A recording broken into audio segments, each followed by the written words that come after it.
आज हम बात करेंगे साइंस पर। जो केमिस्ट्री है, केमिस्ट्री के अंदर 3 पार्ट होंगे। वो कंप्लीट बुक बना देंगे एक, उस बुक के अंदर ही बायो चल रही है, उसी में केमिस्ट्री चल रही है, उसी में फिजिक्स चल रही है, वो सेपरेट आउट नहीं करते। केमिस्ट्री किस चीज़ के ऊपर बेसिस कर रही है, क्या चीज़ें केमिस्ट्री में यूज हो रही है, बात करेंगे। प्लांट्स के ऊपर भी बात करेंगे। साइंस में हम लिखें कैसे। एक क्वेश्चन में बहुत सारे तरीके होते हैं ना, तो क्लिक कौन सा करना चाहिए पेपर में, या सारे क्लिक कर रहे हैं तो हमें किस पास से जाना चाहिए, वो इसलिए प्रैक्टिस करो ज़्यादा से ज़्यादा, अच्छी तरह पढ़ो। मेरी बेस्ट विशेष तुम्हारे साथ है। मैं प्रबल सक्सेना स्वागत करता हूं आपका प्रबल टिप्स के अंदर। आज हम बात करेंगे साइंस पर, विज्ञान के ऊपर, कि कैसे हम विज्ञान को समझेंगे, साइंस को हम कैसे समझेंगे। बच्चे इसके अंदर प्रॉब्लम वैसे ज़्यादा फेस नहीं करते हैं, ठीक है। बिगिनिंग में होता है, उनको दिक्कत आती है कि भाई नहीं कर पा रहे हैं, लेकिन कर लेते हैं, डील कर लेते हैं। जैसे मैंने लास्ट वीडियो बनाई थी सोशल साइंस की, उसमें मैंने बहुत सारी चीज़ें बताई थी, क्योंकि बच्चों को प्रॉब्लम आ रही थी उसके अंदर, लेकिन इसमें ज़्यादा प्रॉब्लम नहीं आ रही बच्चों को, ठीक है। लेकिन तब भी इस चीज़ को हम समझेंगे। बेसिक से चालू करते हैं, ठीक है। जो केमिस्ट्री है, केमिस्ट्री के अंदर 3 पार्ट होंगे, ठीक है। एक होगा इनऑर्गेनिक केमिस्ट्री, एक होगा ऑर्गेनिक केमिस्ट्री, और एक होगा फिजिकल केमिस्ट्री, ठीक है। फिर उसके बाद बायो होगा। बायो में क्या होगा, बॉटनी और जूलॉजी, 2 में जाके डिवाइड हो जाएगा। और फिर उसके बाद फिजिक्स आएगा। फिजिक्स के अंदर हम बातें करेंगे लाइट की, साउंड की, इलेक्ट्रिसिटी की, इलेक्ट्रोमैग्नेटिक, ये सब चीज़ें जो है क्लास 10th के अंदर यूज होती हैं। 9th में भी होती है साइंस में, लेकिन वो एकदम ऐसे डिवाइड करके नहीं रखते। वो कंप्लीट बुक बना देंगे एक, उस बुक के अंदर ही बायो चल रही है, उसी में केमिस्ट्री चल रही है, उसी में फिजिक्स चल रही है, वो सेपरेट आउट नहीं करते, क्योंकि बच्चे उस टाइम बेसिक चीज़ों को डील कर रहे होते हैं अपने साथ, ठीक है। तो आगे हम बात करते हैं इसके ऊपर ही।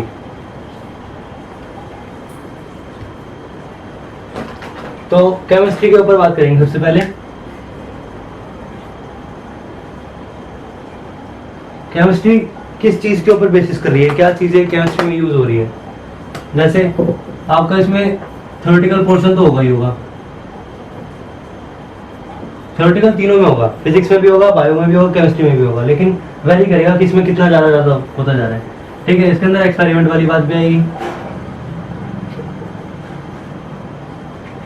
2 चीजें हो गई। तीसरी चीज होगी, इसके अंदर भी न्यूमेरिकल आएंगे। थ्योरेटिकल वाला पोर्शन इनऑर्गेनिक में चला जाता है, ठीक है। उसको पूरा थ्योरेटिकली होता है, लर्न करना पड़ता है पूरा कंप्लीट, ठीक है। एक्सपेरिमेंट वाला तो कुछ एक्सपेरिमेंट होते हैं, रदरफोर्ड एक्सपेरिमेंट हो गया, एटॉमिक स्ट्रक्चर चैप्टर होगा आपका, ठीक है। उसमें फिर डाल्टन थ्योरी होगी, वो थ्योरी में चलेगी। और ऐसे एक्सपेरिमेंट और भी हुए हैं जो एक्सपेरिमेंट वाली कैटेगरी में रखे जाएंगे। फिर न्यूमेरिकल, वो फिजिकल केमिस्ट्री जो होती है, पीसी, उसके ऊपर बेस होती है, ठीक है। तो ये चीज़ें हो गई हमारी केमिस्ट्री के लिए। और जो बायो होगी, बायो में क्या होगा, वो थ्योरेटिकल पोर्शन होगा पूरा कंप्लीट। जैसे हम याद करते हैं चीज़ों को, तो वो थ्योरेटिकल पोर्शन में जाएगा। उसमें ऐसा नहीं होगा कि आप बैठ के न्यूमेरिकल लगा रहे हो। हायर क्लासेस में होगा, 11th 12th में होता है, बट लेकिन वो भी बहुत नॉर्मल तरीके का होता है कि आप प्लस माइनस कर रहे हो बैठ के, आप मल्टीप्लाई कर रहे हो, ये सब चीज़ चल रही होती है। तो वो अभी नहीं देखेंगे, हम अभी 10th की बात कर रहे हैं, क्योंकि तो उसमें थ्योरेटिकल पोर्शन ही रहेगा। हम बात करेंगे प्लांट्स के ऊपर भी बात करेंगे, ठीक है। एनिमल्स के ऊपर बात करेंगे हम, ठीक है। और प्लांट के अंदर इसी क्लास 10th के अंदर ही जब लाइफ प्रोसेस वाला चैप्टर है, वो पूरा बायो के ऊपर डिपेंड है। फिर कोऑर्डिनेशन वाला, कंट्रोल कोऑर्डिनेशन वाला, फिर उसके बाद रिप्रोडक्शन वाला चैप्टर जो है, तो वो पूरा का पूरा बायो के ऊपर डिपेंड कर रहा होता है, ठीक है। वो पूरा का पूरा बायो के अंदर ही आ होता है। तो ये चीज़ें हो गई इसकी।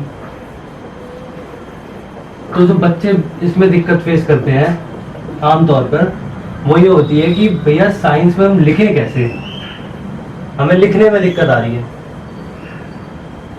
तो लिखने के लिए जो है, मैंने फिर पहले बताया था लास्ट वीडियो में कि भाई आपको थ्योरेटिकल पोर्शन अच्छी तरह होना चाहिए, है ना। बुक से रीड करने हैं, नोट्स पढ़ने हैं, नोट्स बनाने हैं, तो वो जो चीज़ें हैं वही आपको लिखने में हेल्प करेंगी, ठीक है। तो जो ये केमिस्ट्री के अंदर भी थ्योरेटिकल पार्ट हो रहा है, बायो में भी हो रहा है, फिजिक्स में भी हो रहा है। फिजिक्स में क्या था, देखो फिजिक्स हो रहा है, फिजिक्स छूट गया हमारा, तो फिजिक्स था, उसके अंदर आपका थ्योरेटिकल पोर्शन होगा, लेकिन इतना ज़्यादा नहीं होगा जितना ज़्यादा आपका केमिस्ट्री और बायो में होगा। यहाँ पे आपको ना प्रैक्टिकल्स, एक्सपेरिमेंट, ये सब चीज़ें ध्यान रखनी पड़ेंगी। जैसे देखो, जो अलग पॉइंट बता रहा हूँ मैं, इसका सेकंड पॉइंट, ये तो फर्स्ट कॉमन चल रहा है, लेकिन ये है, इसमें प्रैक्टिकलिटी आ गई। प्रैक्टिकल्स आ गए, एक्सपेरिमेंट्स आ गए। आपको छोटी सी चीज़ बता देंगे कि भाई ये थ्योरी है, इसके अंदर थ्योरी अगर मान लो 10% है तो बाकी का बचा 90% जो है ना वो आपका प्रैक्टिकल नॉलेज के ऊपर है। वो डिपेंड कर रहा है, कुछ आपकी जो कहते हैं डेरिवेशंस हो जाएंगी इसके अंदर ही, ठीक है, हायर क्लासेस में जाके न्यूमेरिकल्स हो जाएंगे, फिजिक्स बेस्ड ऑन जो चीज़ें रियल लाइफ में हो रही हैं, ठीक है। तो ये चीज़ें हो गई फिजिक्स के ऊपर। तो जो बायो वाला पोर्शन है वो तो भाई हमारे को नोट्स के थ्रू भी पढ़ना पड़ेगा, ठीक है। और केमिस्ट्री में भी यही चीज़ होगी, केमिस्ट्री में भी यही सेम चीज़ आएगी और बायो में भी ये चीज़ आएगी। और फिजिक्स में जो है वहाँ पे हमारे को न्यूमेरिकल सॉल्व करने होते हैं, तो वहाँ पे हमारे को फॉर्मूलेज याद होने चाहिए, कैलकुलेशन अच्छी होनी चाहिए, है ना, क्योंकि वो मैथ होगी। ऐसे कहते हैं कि फिजिक्स और मैथ जो है वो भाई बहन का रिश्ता होता है। ये कुछ लोग भाई बहन बोलते हैं और कुछ बहन बहन बोलते हैं, ठीक है। ये दोनों एकदम साथ साथ चल रही होती हैं। फिजिक्स में क्या होता है, एक छोटा सा कंसेप्ट दे देंगे, ये कंसेप्ट है, ठीक है, इतना कंसेप्ट मान लो, या वही बता रहा था मैं 10-12% मान लो, ठीक है। बाकी की पूरी मैथ होती है, क्योंकि उसके अंदर कैलकुलेशन पार्ट आ जाएगा, ठीक है। कहीं पर कुछ इजी करने का तरीका आ जाएगा, वो भी मैथ के बेसिस पे आएगा। तो इसका मतलब हमारे को फॉर्मूले पढ़ने पड़ेंगे, ठीक है। तो हमारे को डेरिवेशंस करनी पड़ेंगी, ये सब चीज़ें होगी फिजिक्स के अंदर, ठीक है, जो कि बहुत ज़्यादा ही आती है। मतलब ऐसा देखा जाता है कि यही चीज़ें घूम रही होती हैं आसपास, ठीक है।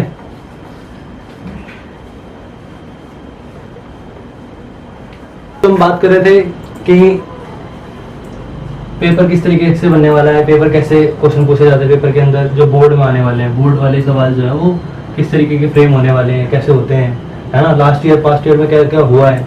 तो जो बोर्ड है सीबीएसई है वो एक तरीके से ना एप्लीकेशन वाले पार्ट पे जा रहा है, इसको ध्यान रखना है, एप्लीकेशन, ठीक है। कोई भी कंसेप्ट है उसका एप्लीकेशन कहाँ पे यूज हो रहा है वो ध्यान रखना है।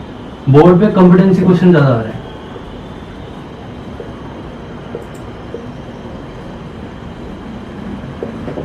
ठीक है। ये चीज ध्यान रखनी है, जो कॉम्पिटेंसी क्वेश्चन जो होते हैं वो स्किल के ऊपर डिपेंड करते हैं कि बच्चा ना किस तरीके की अपनी स्किल रख रहा है, उसको नॉलेज है या नहीं है। केवल वो रट के आ गया, ये रटना है ही नहीं, अपने को ना उसका कंसेप्ट सीखना है कि उसके अंदर लग क्या रहा है कंसेप्ट, कोई भी टॉपिक है, ठीक है।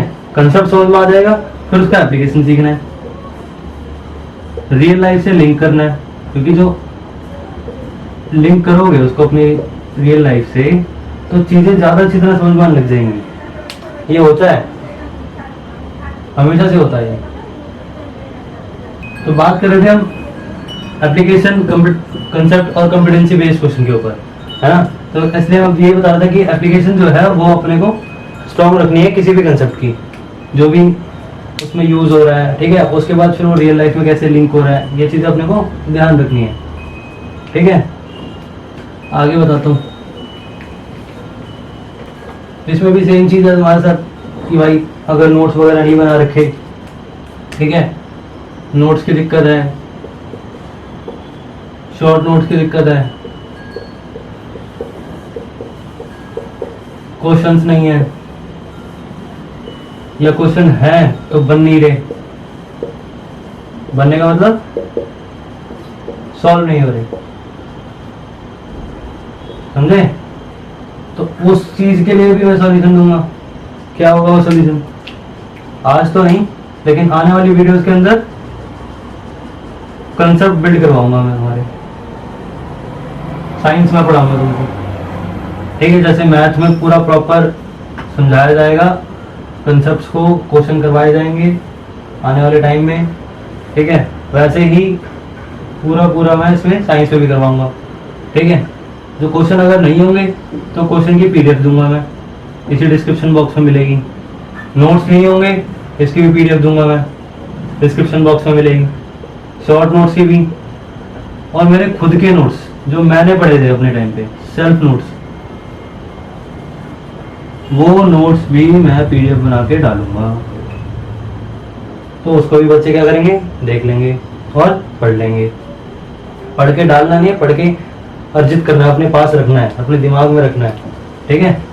तो ये चीज़ भी ध्यान रखना है, ये बहुत बड़ा रोल प्ले करता है। पढ़ डाला और पढ़ लिया तो बहुत अंतर होता है। तो दोस्तों इतनी सी बात हमारी थी आज की, ठीक है। यहाँ थैंक यू करते हैं अपन। आगे आने वाली वीडियोस में तुमको मैं बताऊंगा कि भाई ये तरीके हो चुके हैं पढ़ने के, अब इसके बाद मैं खुद पढ़ाऊंगा, ठीक है। मैं पहले तुम्हारे दे दी स्ट्रेटजीज दे दी, आपको टाइम टेबल टाइप का बता दिया, किस तरीके से डील करना वो समझा दिया, ठीक है। तो अब आगे आने वीडियोस में क्या करेंगे, वीक बाय वीक या फिर डे बाय डे, एक दिन छोड़ के हम एक दिन मैथ करेंगे, एक दिन साइंस करेंगे, और फिर एसएसटी के लिए ऐसे करके मैं प्रोवाइड करता रहूँगा जो क्वेश्चंस मैंने अभी लास्ट वीडियोस में प्रोवाइड करे हैं, ठीक है। नोट्स भी और शॉर्ट नोट्स भी। तो दूसरी बात, मैथ में क्वेश्चंस करवाऊंगा मैं सॉल्व, जो मैंने पीडीएफ करवाई है उसी के मैं सॉल्यूशन प्रोवाइड करना चालू करूँगा। शॉर्ट में करवा दूंगा या फिर एक तरीके से वीडियो डाल देंगे 2-4 मिनट की, जिसमें कंसेप्ट बिल्ड हो रहे हैं। एक क्वेश्चन में बहुत सारे तरीके होते हैं ना, तो क्लिक कौन सा करना चाहिए पेपर में, या सारे क्लिक कर रहे हैं तो हमें किस पाथ से जाना चाहिए, वो सब चीज़ें क्लियर हो जाती हैं जब आप प्रैक्टिस कर रहे होते सवालों को, ठीक है। इसलिए प्रैक्टिस करो ज़्यादा से ज़्यादा, अच्छी तरह पढ़ो, मेरी बेस्ट विशेष तुम्हारे साथ है, ठीक है। तो यहाँ बाइंड अप करते हैं चीज़ों को। धन्यवाद यहाँ आने के लिए, इस वीडियो को देखने के लिए, ठीक है।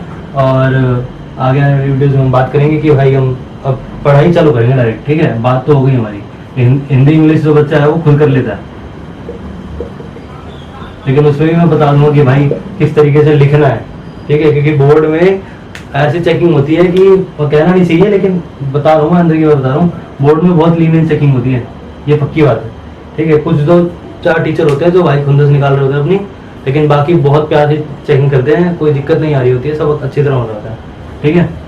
इंग्लिश हिंदी की मैं बता दूंगा आगे आने वीडियोज़ में, लेकिन अब हम चालू करेंगे पढ़ना। अपना जो टाइम टेबल होगा वो अपना कम्युनिटी पोस्ट पर आ जाएगा, ठीक है, तो वहाँ चेक कर लेना। और दूसरी बात ये है कि बढ़िया तरीके से पढ़ो, मौज लो, ठीक है। आ गए मैदान में हम, अब पढ़ेंगे बढ़िया तरीके से, ठीक है। चलो तब तक के लिए ओके बाय।